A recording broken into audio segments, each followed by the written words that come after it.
What's going on, everybody? Welcome into Blazers Uprise Live here on a Monday, kicking off a monumental week here in Portland as the trade deadline is this week, and rumors are starting to percolate at a feverish pitch, Eric, as we got a Mark Stein report today. We got to talk about Malcolm Brogdon today. We're also going to make our trade deadline predictions today, and we'll get Chat's predictions as well. I'm looking forward to that.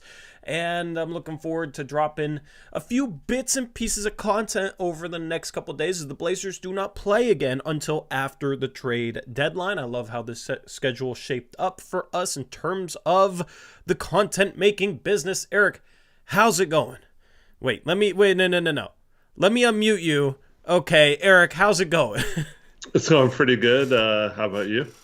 It's going good, man. It's going good. I'm just ready to have a resolution so we can stop arguing about this, but I feel like Thursday we're not going to stop arguing about this because I have more and more of a gut feeling that Malcolm Brogdon will remain a Portland Trail Blazer, but that might not be my prediction.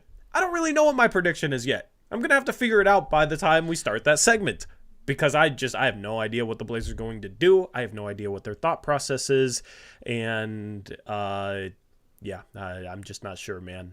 But before we get into that, what were you about to say, so? I'll just say, can we qualify our predictions?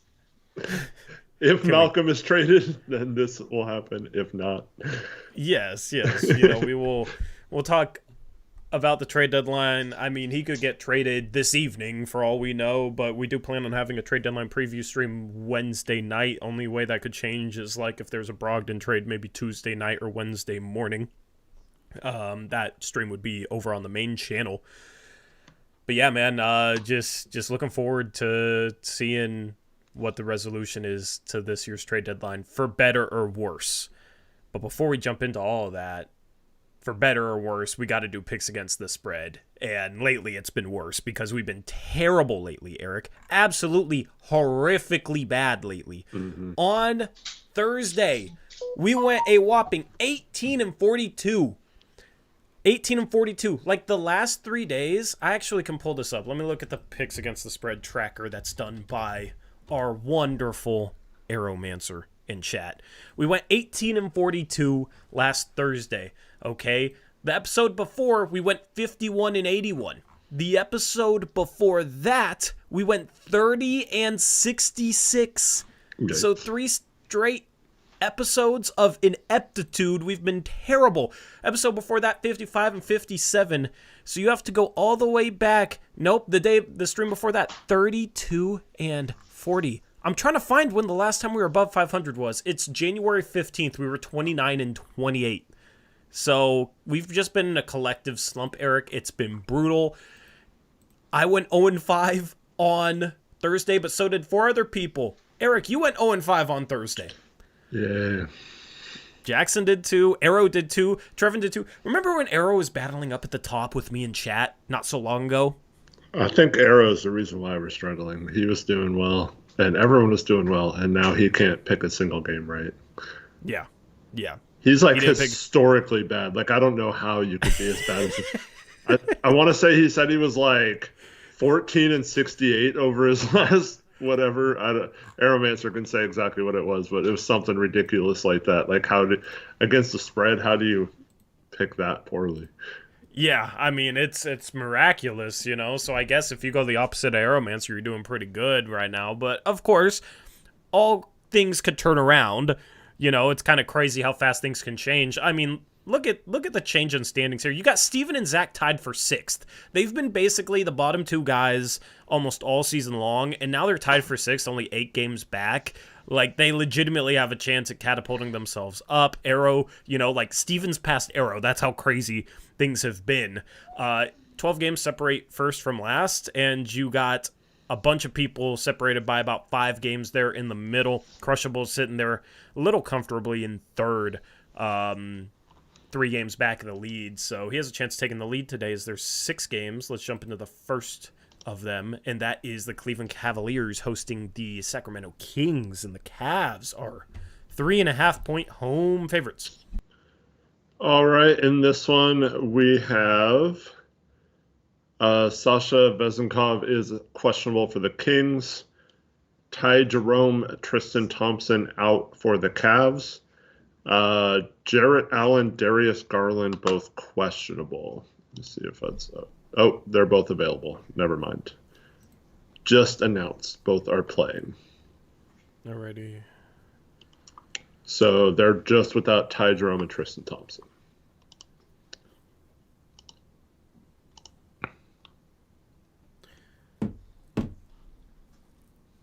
Alrighty.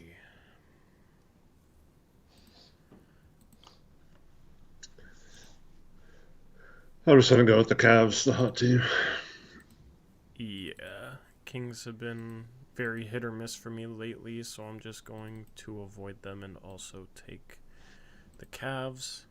Cavs for Trevin, Jackson, Connor, and Chase. Trevin, Jackson, Connor, and Chase. Yeah, we got Chase in chat, which is pretty cool. Because normally I take his picks beforehand. Zach is on the Kings. He gave me his double down, but specifically said if I have an island, make that my double down. I like it. Nice. All right. Let me go to the text messages. We got Cavs from Steven and 503, and Crushables is Kings. So we just need Arrow's pick. Chat is going with the Cleveland Cavaliers. Sacramento had an early lead, but the Cavs come back, and Arrow is going with... I don't know. Maybe he's thinking a little too hard. Maybe that's why he's been struggling lately, Eric. He's going with the Kings. All right, so Zach and Crushables are screwed. I'm just kidding. I don't know. Zach's been hot. Maybe it's true. Yeah, maybe Arrow's trying to hitch his wagon to Zach's. Arrowmancer's coldness going to win out. Zach's hotness, huh? Yeah. Interesting. He's going to clip that, and that's going to be his ringtone. All right. Next game, we got the Sixers hosting the Mavs. The Mavs are 3-point road favorites. All right. In this one, we have Derek Lively and Dante Exum out for the Mavericks. For the Philadelphia 76ers, of course, Joel Embiid is out. D'Anthony Melton, Robert Covington, Kenneth Lofton Jr., Nick Batum all join him as out. Alrighty. I'm going to go with the Mavericks in this one. Eric's going Mavs. Okay. Just going to do red for the Sixers, I guess, because I don't have a white Sixers logo. Alright, so you went Mavs? Mm-hmm. Oh, this is tough.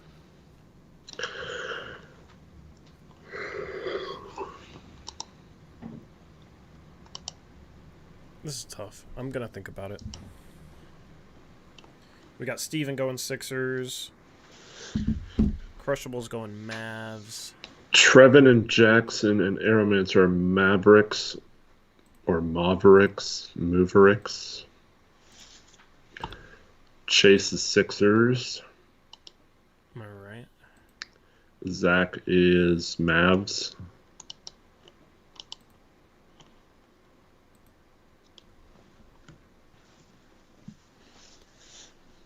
Noah is Mavs. I'm gonna go Sixers. Crushables is Mavs.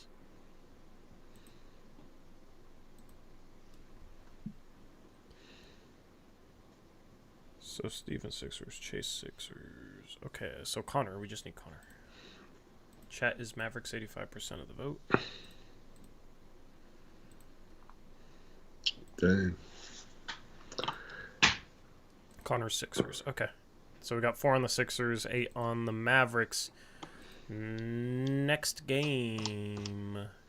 We got the Charlotte Hornets hosting the Los Angeles Lakers, and the Lakers are 12.5-point road favorites. All right, in this one, we got Jared Vanderbilt, Cam Reddish, and Gabe Vincent out for the Lakers. For the Hornets, they are without LaMelo Ball, Cody Martin, Frank Ntilikina, Kyle Lowry, Gordon Hayward, and Mark Williams. What's their starting lineup? Ish Smith is starting at point guard with Brandon Miller, Leaky Black, Miles Bridges, and Nick Richards. Leaky Black is starting? Oh, man.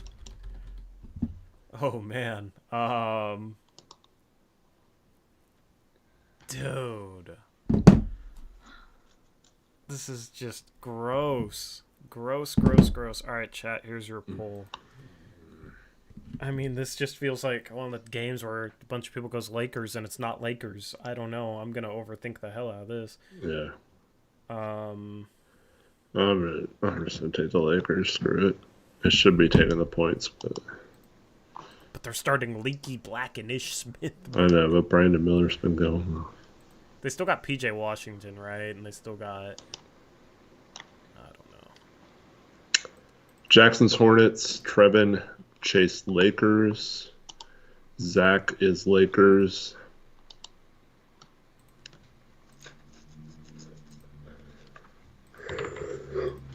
Who'd you say was Hornets? Jackson. Okay.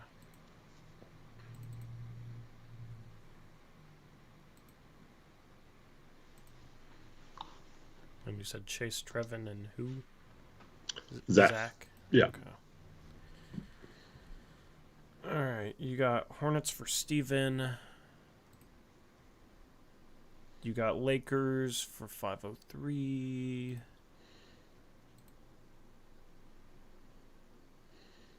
Crushables is going Hornets.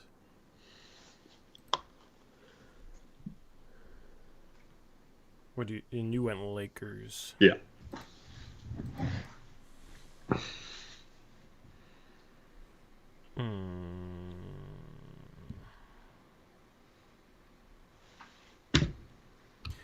I'm gonna go Lakers. I hate it, but all right. Connor and Arrow, where do they go with Eric? Don't know. Arrows, Lakers. Connor's always late. Well, not always, but yeah, a lot of the time. LeBron with his cryptic tweets. What did LeBron tweet? It was over the weekend. You didn't see that? I saw something with LeBron, but it's like he did the little time hourglass emoji, and then showed up to New York praising that he always wanted to play for New York. He was wearing blue and orange to the stadium, and yeah, that's wild. Anyway, I guess Connor is. Oh yeah, I had in the in his post game press conference, he had a Knicks towel wrapped around him instead of a Lakers one. Yeah. Interesting. Speaking of hourglass emojis, Connor. No, post one of those. There we go. The hourglass is run out. All right, I'm not waiting anymore. Next game, we got the Brooklyn Nets hosting the Golden State Warriors. The Warriors are 1-point road favorites. Lakers for Connor. Right when I switch off of it. All right, in this one, we got Andrew Wiggins, Chris Paul, and Gary Payton, the second out for the Warriors. For the Nets, we've got Ben Simmons out, Dorian Finney-Smith out, Day'Ron Sharpe, and Dariq Whitehead out. Okay.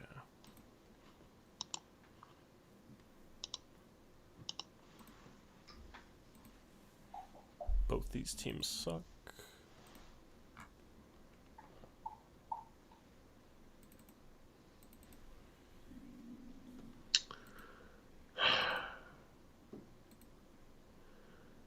I'm gonna take the Warriors, I guess.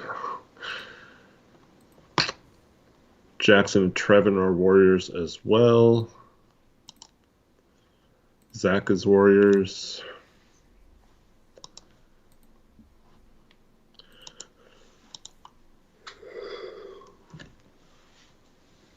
503 is Nets.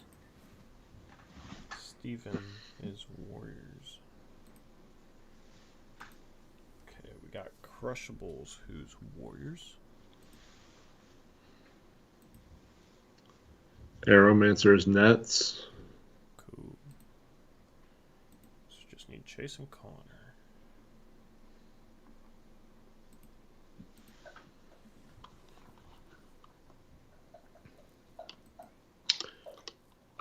Chat is Nets. Warriors for both Chase and Connor. All right.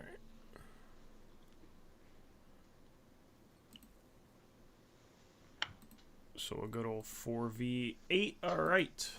5th game out of 6. You got the Hawks, who have won 4 in a row, hosting the Los Angeles Clippers. The Clippers are 4-point road favorites. All right. In this one, we have Ivica Zubac and Musa Diabate out for the Clippers. For the Hawks, we have Vit Krejci and Clint Capella Mohamedi out for Hawks.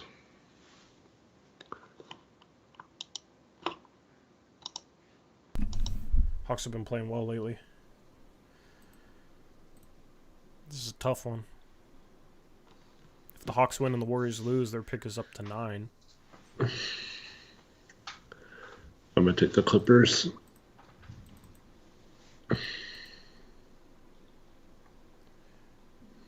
I'm also going to take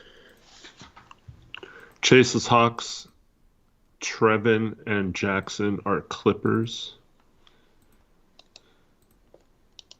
Zach is Clippers.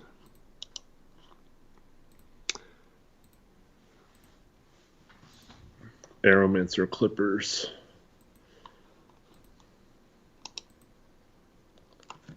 Crushables is Clippers.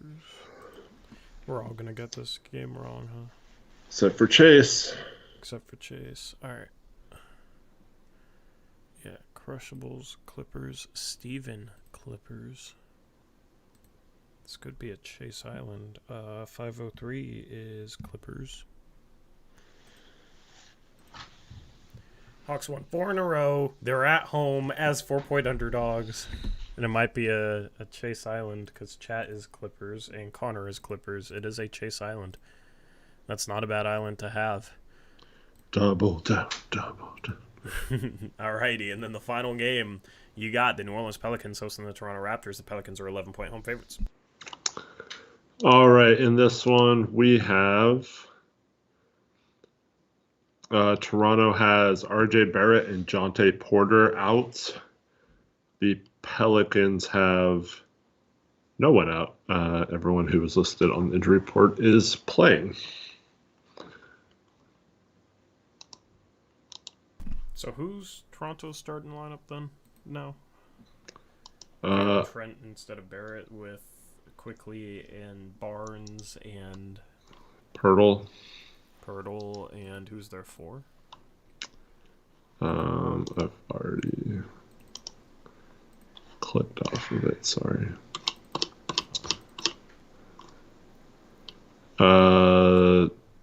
Bruce Brown is starting as well. Oh, Bruce Brown. Okay.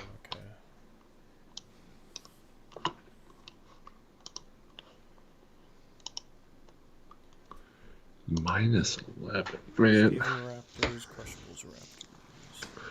I'm just going to take the points and go with Toronto.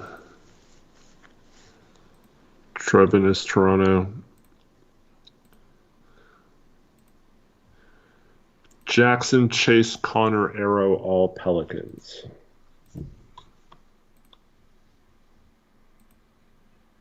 All right. 503 went. Aeromancer is now changing his pick to Toronto.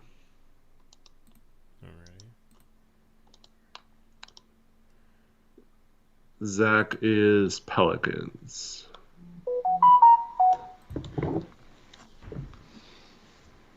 I'll also go Pelicans. Chat is Pelicans. I have, like, no confidence left in picks at all, man. It's rough out here.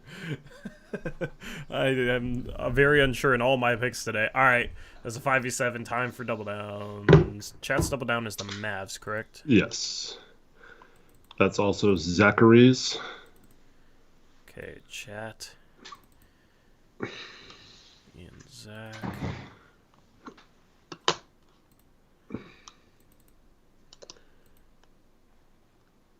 I'm gonna go with Warriors. Jackson is Warriors as well. Chase is manning up and going with Hawks for his double down. Cavs for Connor. I'm not gonna be able to keep up with all this. All right, just let me know when you're ready. Yeah. All right, so Chase is Hawks. Connor is Cavs. Cavs again. Cool. Okay. All right. 503 is Nets. All right. What else we got? Steven is doubling down with Cavs. With Connor. Crushables is Raptors. Aeromancer is Mavericks.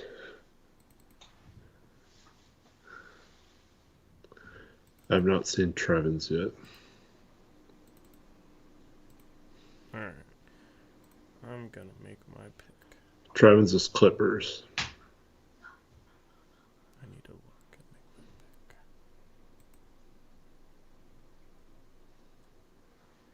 I was like, I'm thinking about taking the Mavs. Oh, wait, no, I doubled down on or I picked the Sixers. Okay. I guess I'm doubling down the Cavs. Alright, and then who's Trevin? Clippers. Okay.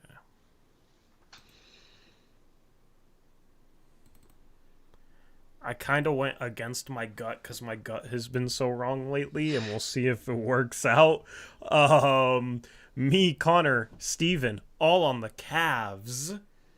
You got Zach Arrow Chat on the Mavs. You got Eric and Jackson on the Warriors. You got Trevin on the Clippers. Crush on the Raptors. Chase on the Hawks. That's his island. And 503 on the Nets. Those are our double downs. 4 picks against the spread. One last look at the standings as we head into today's slate of 6 games. We'll see if I can reclaim my rightful throne at number 1. Hopefully I don't have another over today because Thursday has been brutal. It's been a brutal stretch lately for picks against the spread. Anyway, that wraps that up. Now it's time for trade deadline predictions. Eric, I guess we should talk about the latest in the Malcolm Brogdon trade saga. Or do we call it the Malcolm Brogdon keep saga? Yeah, I don't know. That's probably more appropriate. Man, oh man. Okay, let me pull this up real quick and I'll read it off. It's from Mark Stein, the Stein line.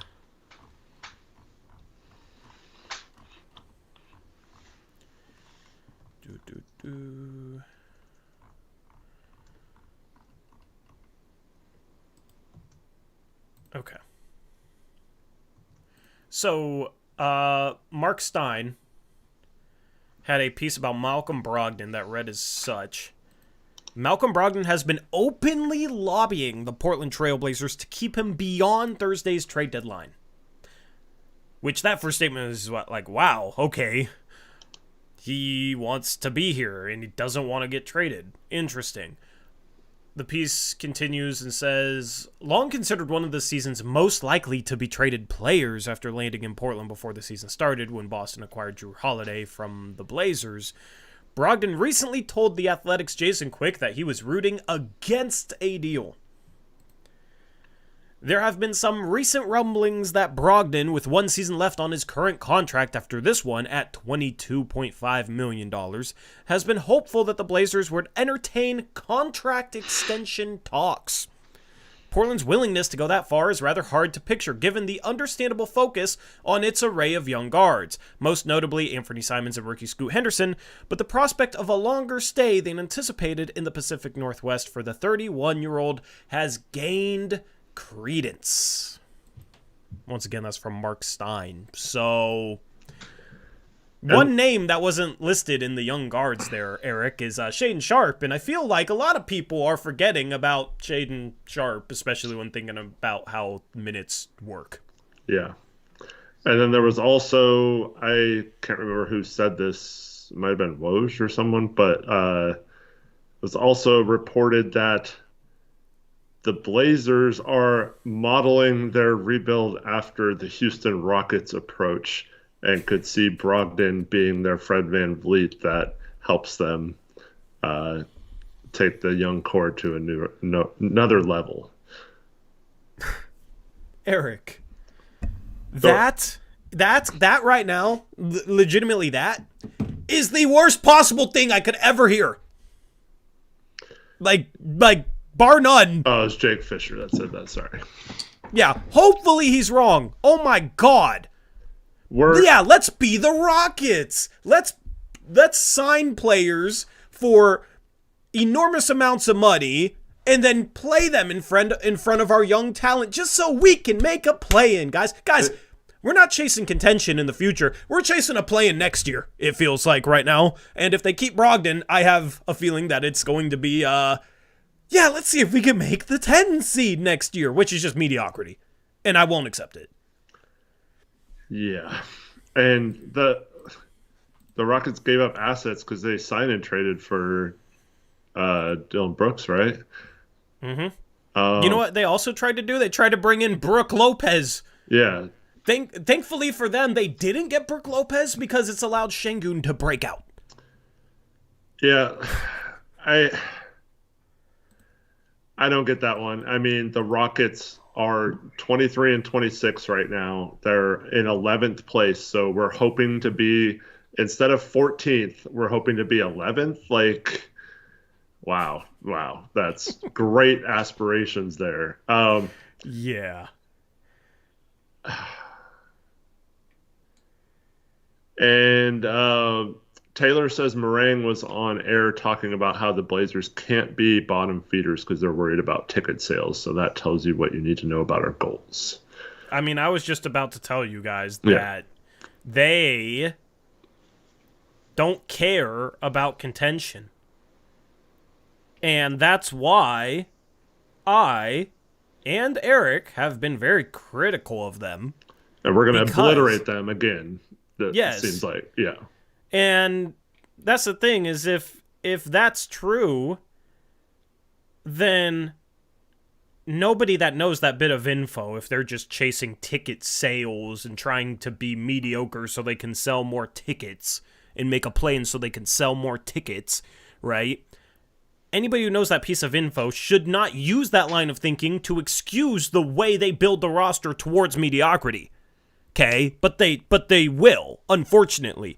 Don't know why, because that is not building a roster to contend one day. That's building a roster to try and make as much money as possible, because unfortunately we have an owner that should have sold the team by now that is, number one, financially motivated over all else. And they're sitting here worried about ticket sales. Well, work towards putting a better product on the floor for the future, okay?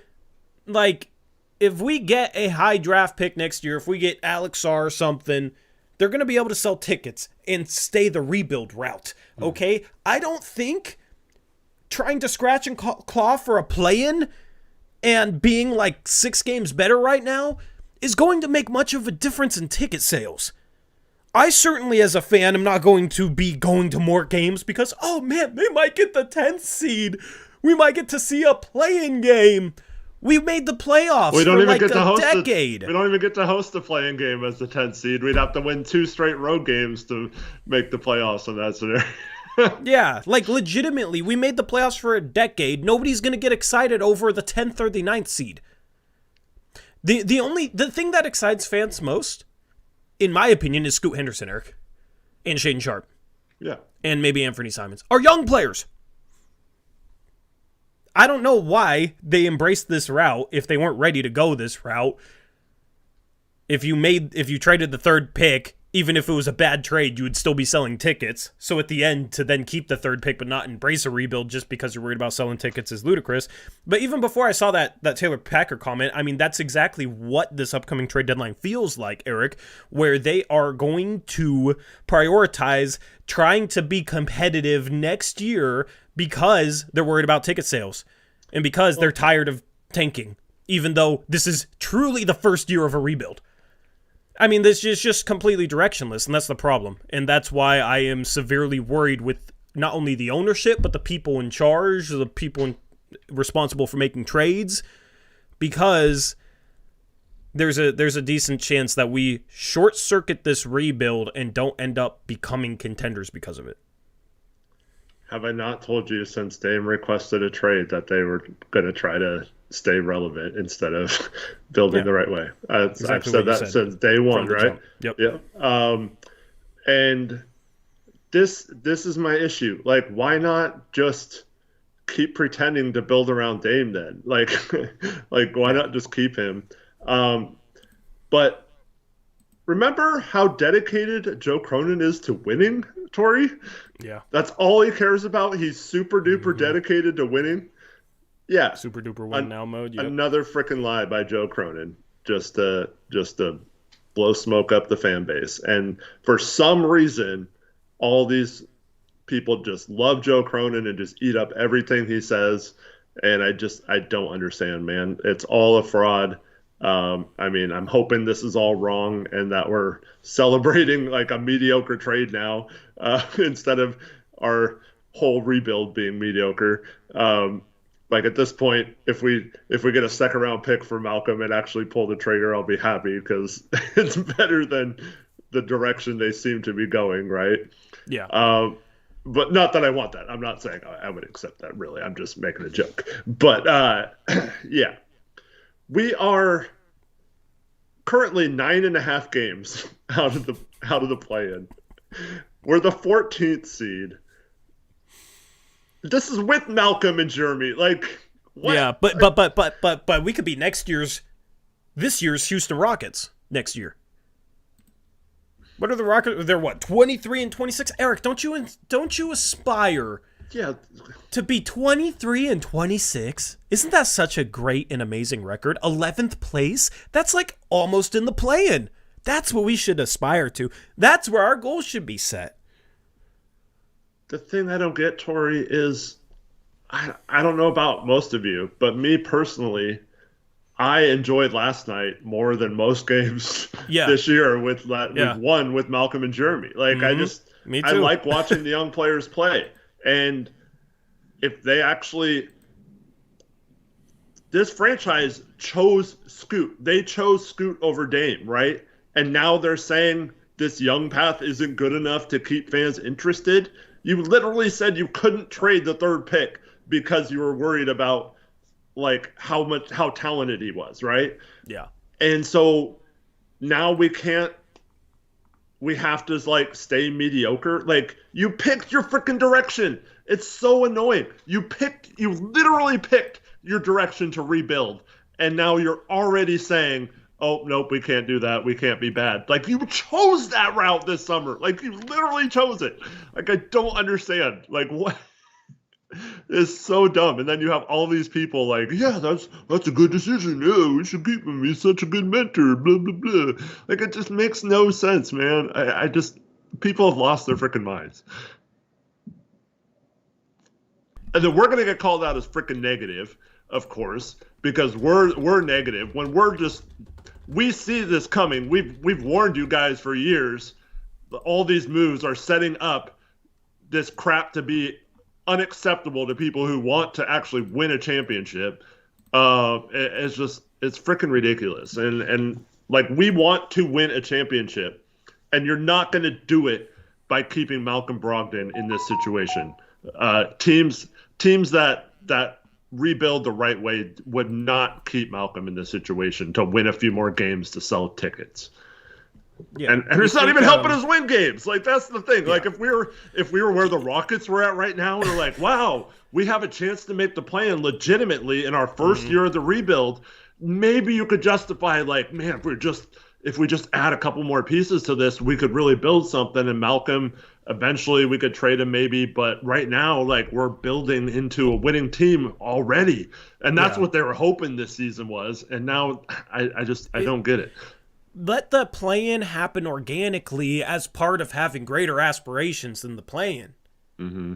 Right? And I mean, like, I'm sure just, we're going off a Jake Fisher report, and I'm sure you could phrase it better. We're like, yeah, they're hopeful that they can be competitive like the Rockets next year, on their way to being the next OKC. But guess what? We don't have the assets or the elite young talent that the Oklahoma City Thunder have.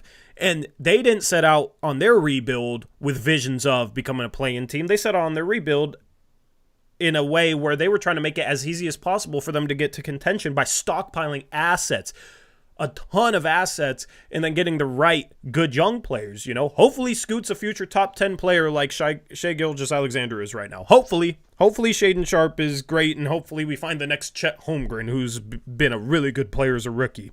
Hopefully Sharpe can keep pace with Jalen Williams, who's been terrific this year, right? But, I mean, they got so many picks on top of that. How are we ever going to beat them if we don't try and stockpile assets to be in position to add a legitimate star? Because the next superstar that becomes available, if they want him, they can get him. Yep. They automatically get him.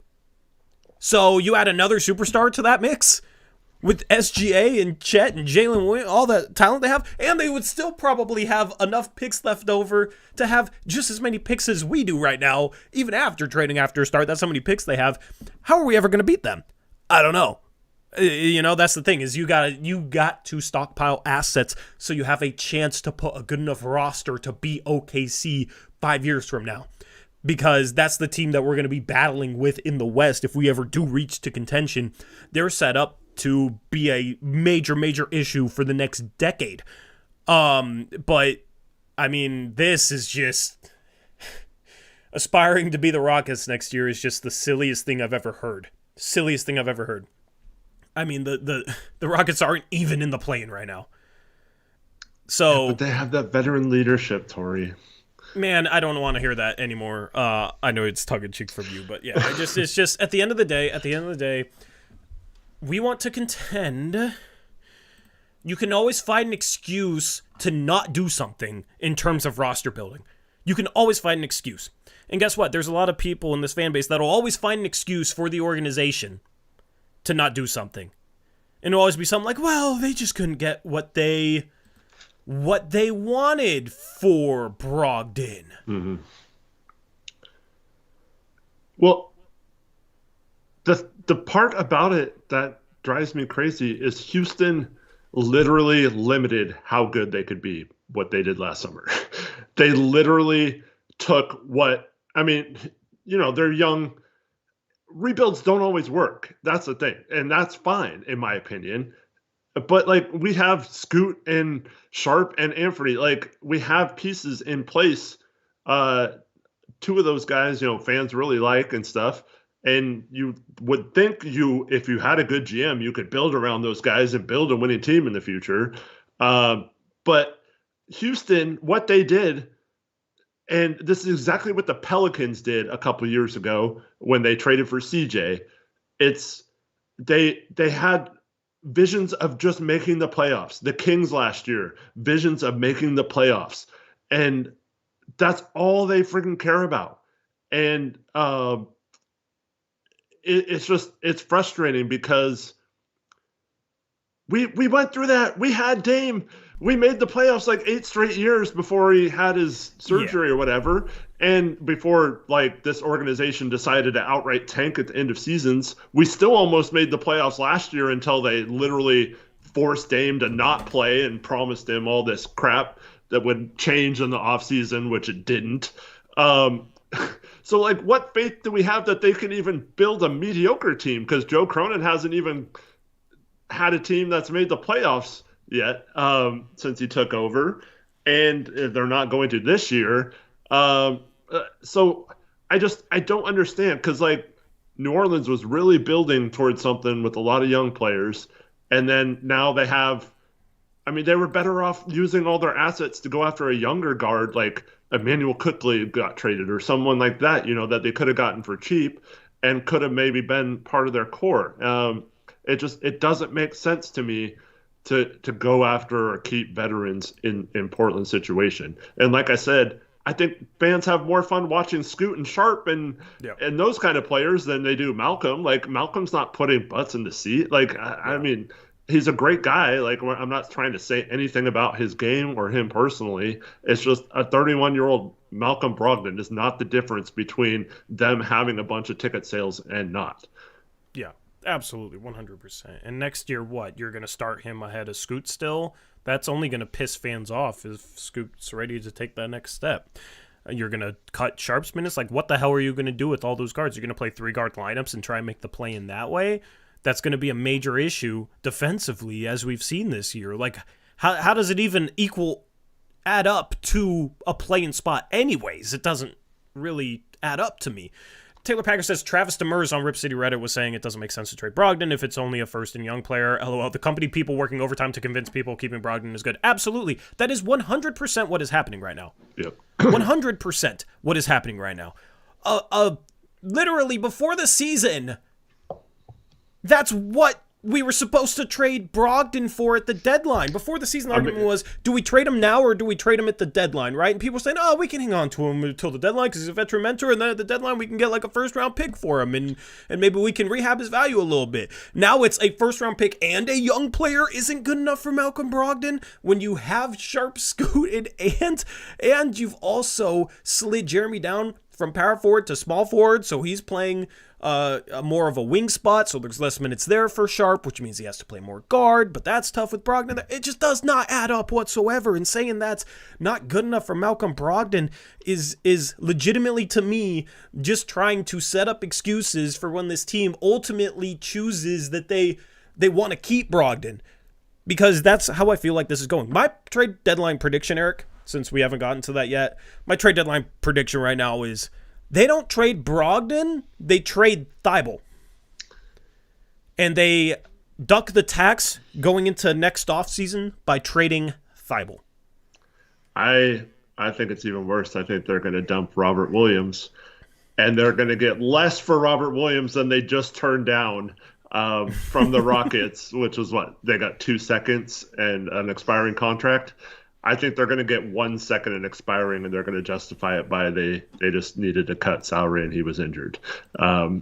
Because Thibault is a little trickier to trade because of his no trade clause. So, like, there could be some teams that are interested in him, but who knows if he would accept it or not.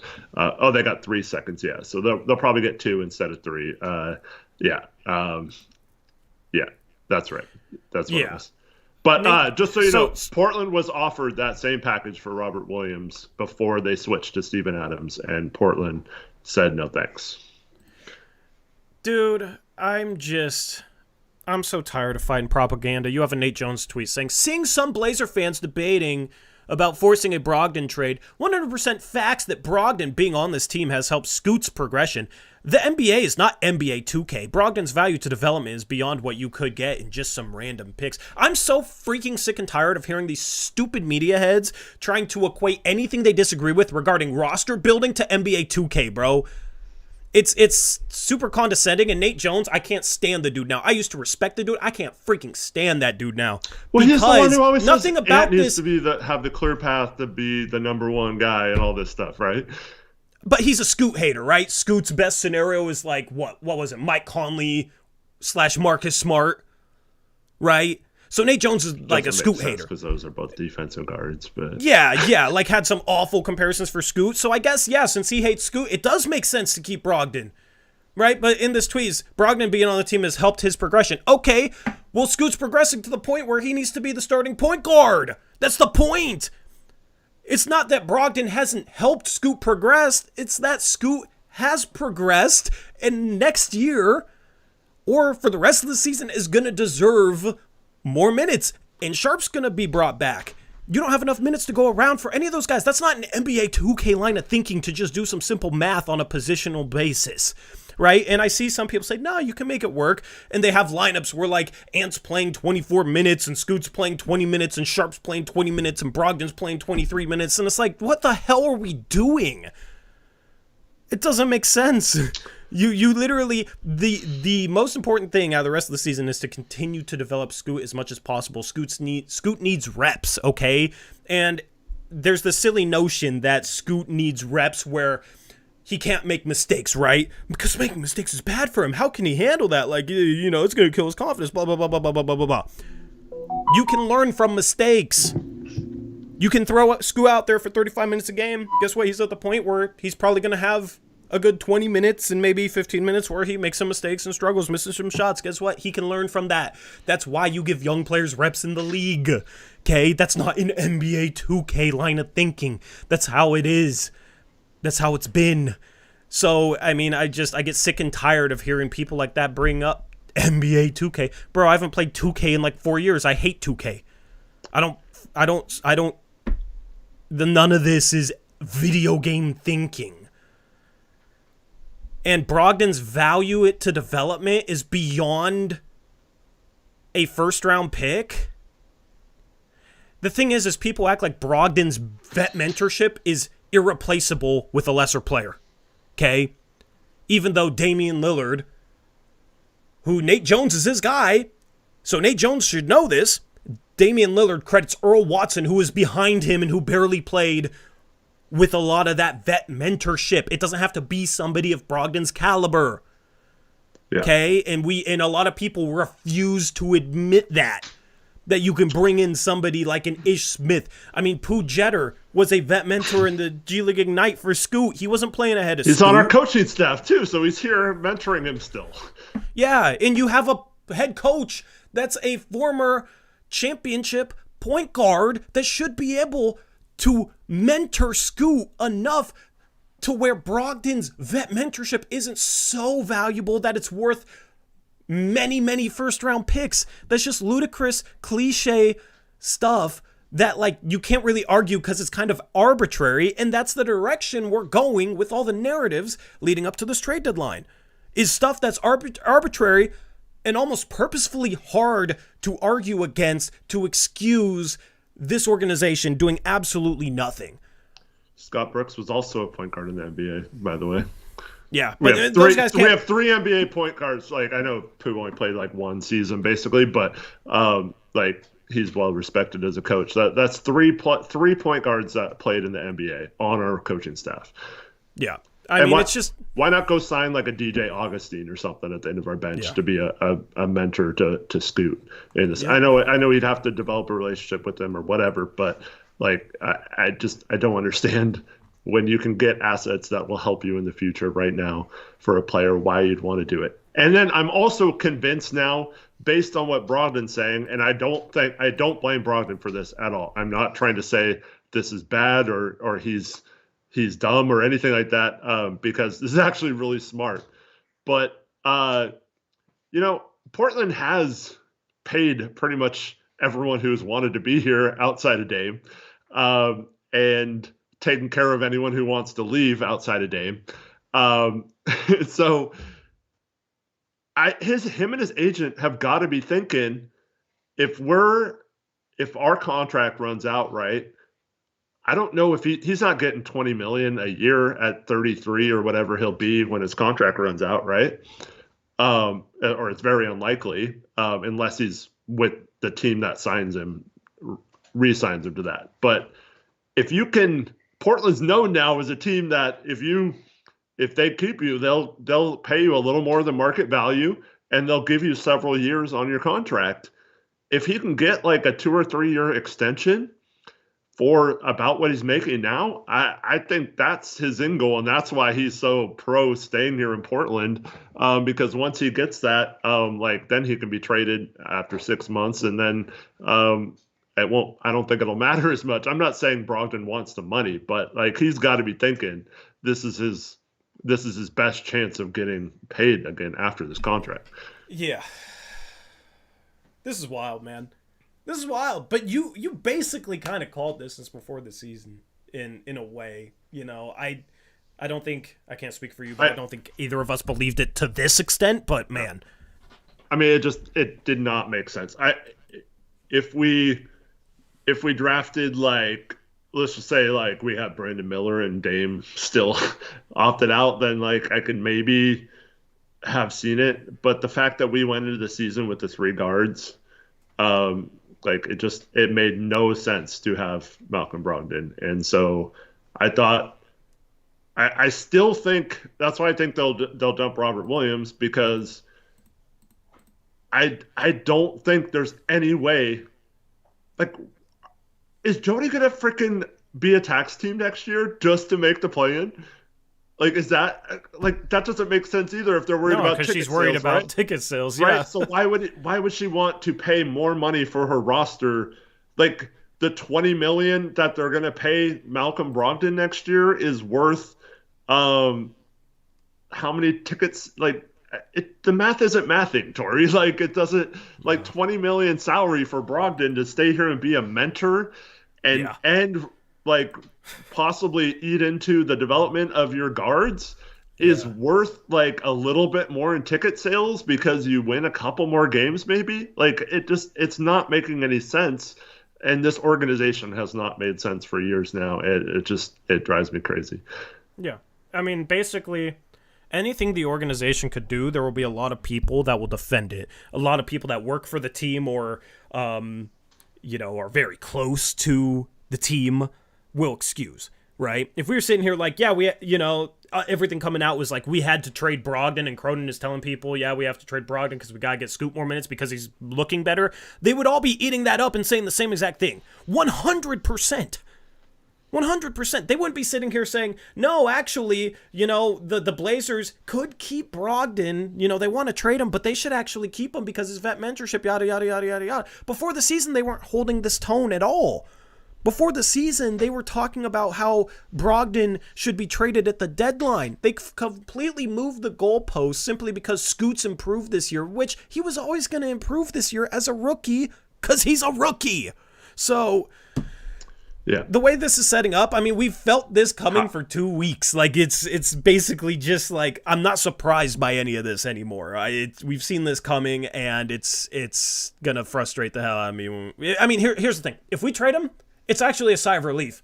Honestly, it's getting to the point where I don't even care what they trade him for. Like, it's just kind of like I'll be frustrated if they don't get back more, but, more than seconds or anything like that. They shouldn't just settle for seconds or whatever. But, like, if they just get any first-round pick, before I was like, okay, I'd be okay with the deadline if they just trade him for a first-round pick. Now my expectations have been lowered so much that I'll be happy if they just trade him for a first-round pick. And then you can replace his mentorship with another vet that doesn't have to take minutes from your young guys, so you can get them more reps, still have mentorship for him, and they got a coach who's a former point guard. They'll be fine.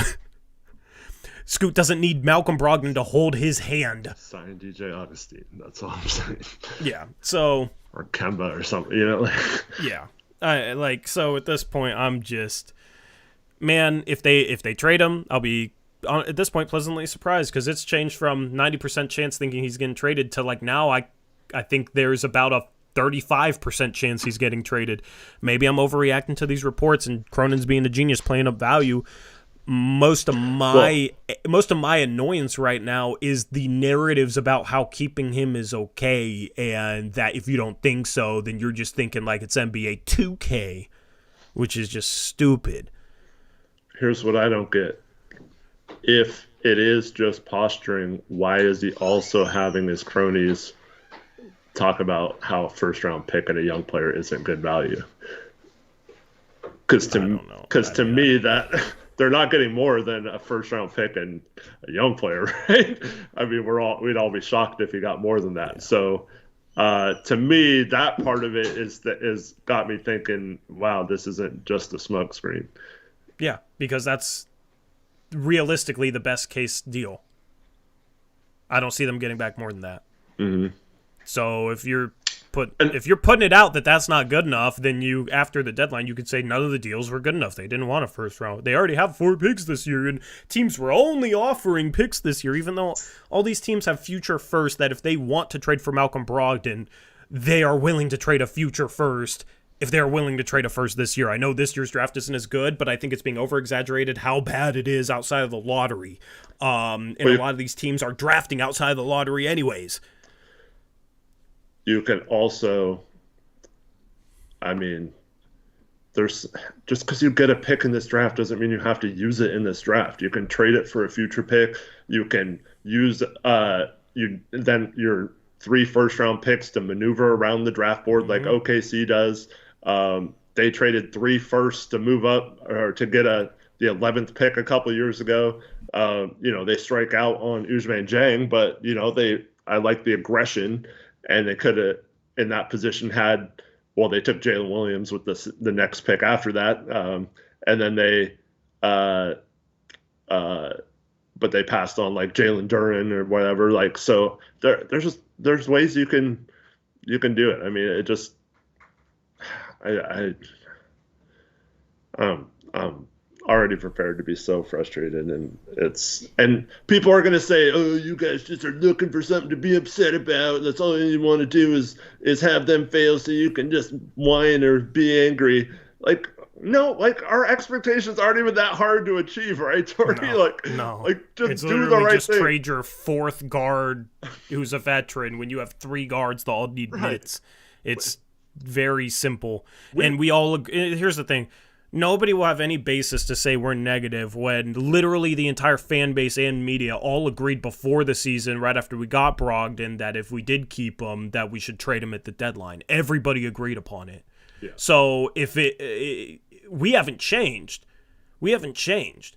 They're the ones that changed to allow mediocrity, which is apparently what this franchise is chasing. If for a horrible Jake Fisher team that's is correct. In 14th place, so we somehow have to keep Malcolm because of all the good things he's done this year.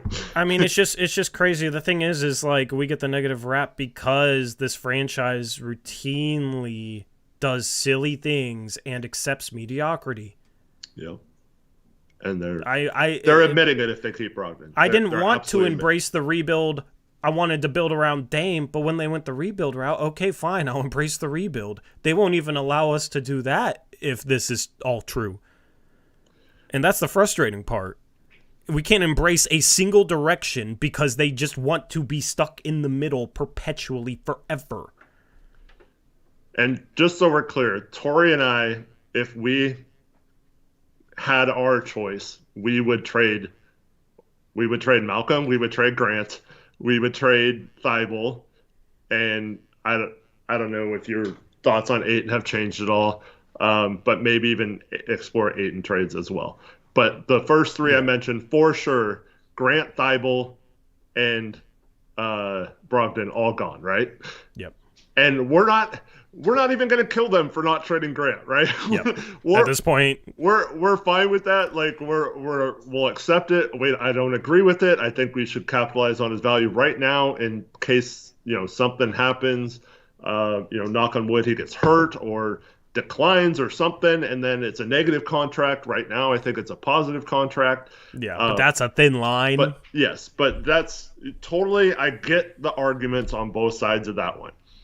Thibault is only $11 million or whatever. It's fine. Like, I get the arguments on both sides of that one as well. But Brogdon, I do not understand the argument in keeping him. And that is our baseline now. We want to trade all of them, but if we trade one of them with Malcolm Brogdon, we'll be happy. And that's sad that's been our expectations have been gotten that low for this organization. Yep. Taylor Packer says it's funny the incompetence is so high where we don't even care about Grant anymore. Just make the most obvious move ever and we will be happy. The bare minimum, please. Yes, that's literally where we're at.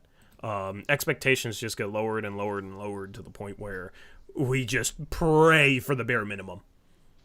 The thing is like what we thought was the bare minimum for Norm, they couldn't even get back, and that's because his contract wasn't good enough, blah, blah, blah, blah, blah. Okay, well, fine, whatever. But it's always like they will do the bare minimum, if that, and nothing more outside of the Grant trade. And, I mean, keeping Brogdon is just them failing to do the bare minimum. So it's just another failed deadline, in my opinion. It's already been set up, though, Tori. Like, to me, if we get even if it's the Knicks pick instead of the Mavs pick, right? So that's like 24 right now instead of 18 or something like that. Yeah. Like that Grimes and Fournier, I think the Knicks do that today. The problem is Cronin has already set it up with his fan base that that's a disappointment. And so he either is going to make a trade that disappoints everyone or convince everyone that that was not enough value and they were better off keeping him. And he's doing a really good job of convincing part of the people so he can't trade him now. He can't trade him for a first and Grimes, like, because he's already been pushing that this is bad to all his guys, So like we're kind of stuck with Brogdon, I feel like, because unless some team offers more than that, and we end up getting a great package that's better than Grimes and a first, like I don't see how he can justify moving now, and people are going to blame us for like, you guys are the reason that Cronin can't do anything because you expect so much, and Yeah, our expectations are so high. Our expectations is what we all agreed upon before the start of the season. So yeah, okay. Whatever. Like Steven is chiming in on Twitter. I'll read his tweet talking about Brogdon, and then we'll wrap up the stream. He said, obviously don't force a trade. If all they're getting is a second-round pick, don't do the deal, which I think is like, he's getting offers more than a second-round pick. There's no way he's only being offered for a second-round pick. Okay, Steven goes on to say, he's more valuable than that, but the Blazers will get more than that. Facts, Steven. And Brogdon's value won't ever be higher. Facts, Steven. A first-round pick, and it has to get done, even in a weak draft. Facts, Steven. Okay, Steven gets it. A lot of people do get it. Yeah. I've been reading stuff online, and a lot of people do understand where we are coming from, even some people that disagree with us a lot. But Steven doesn't know what kind of offers they're getting. Yeah, Steven, he has no idea of knowing. I mean, it's literally just basically, there's some people that take that to such an extent in terms of like, you don't know what they're getting offered, that they would excuse a team never doing anything ever because you don't know exactly what they could have done. Yep. And at that point, I'm just, yeah. As Jermaine says in chat, Terry Rozier went for a first-round pick. But somehow Brogdon's only worth 1 second or something. I don't know. Steven Adams got traded for 3 second-round picks, yeah. And he's not even playing right now. Yeah. Yeah. Man.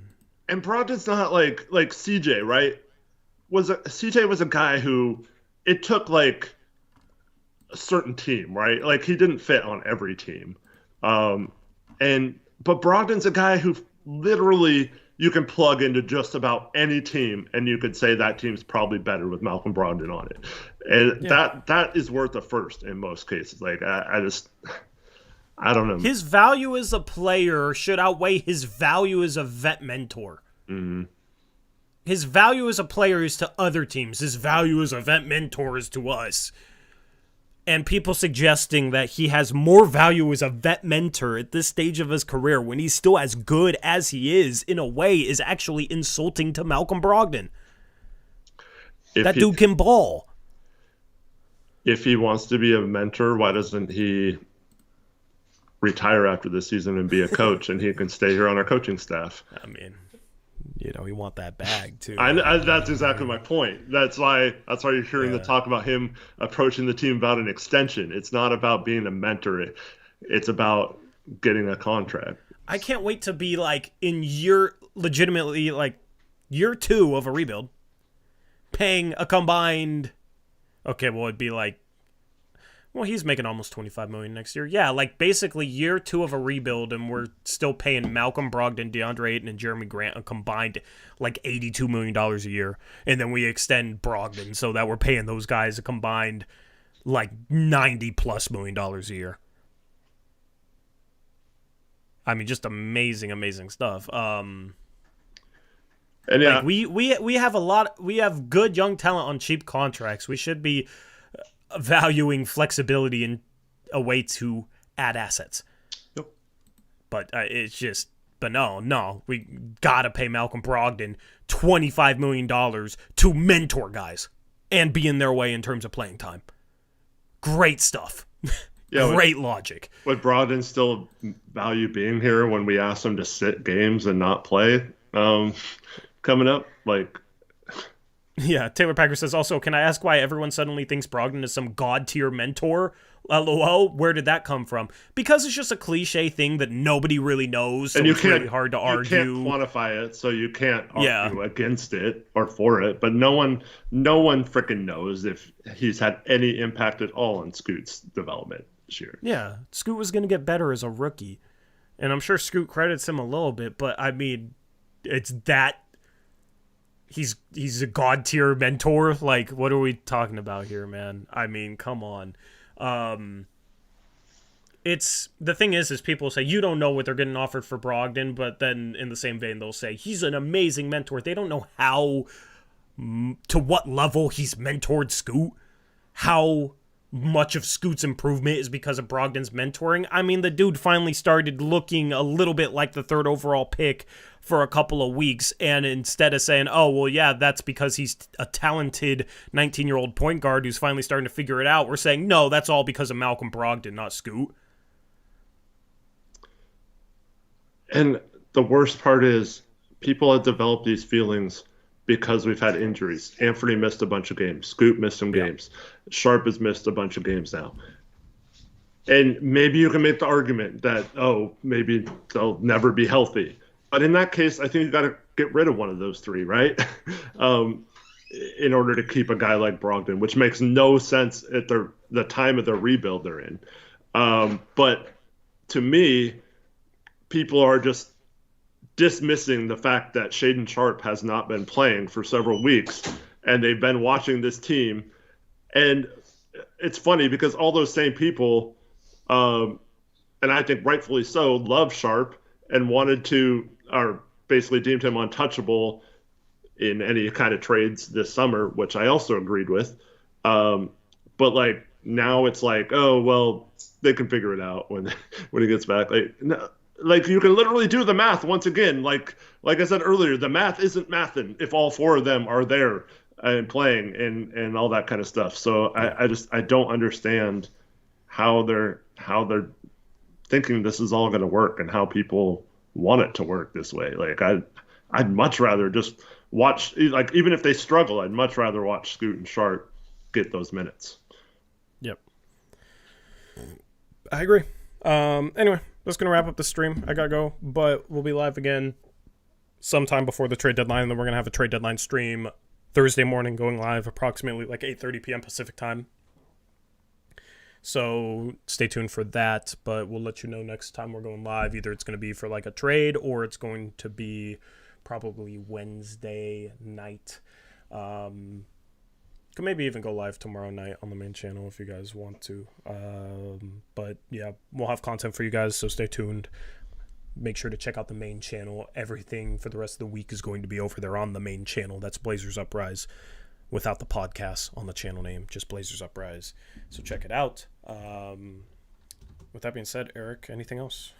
That stream will likely be in the PM, yes, at night, Wednesday night. Yeah, Tuesday or Wednesday night. It will be like 9:30ish, and then Thursday morning for the trade deadline. Yep. Have a good night, everyone. Thanks for watching. Yeah, sorry it's depressing stream, but I mean, it was frustrating, it's man. Like we're acknowledging reports from legitimate people, so you know it is what it is. It is what it is. We'll see. We'll find out.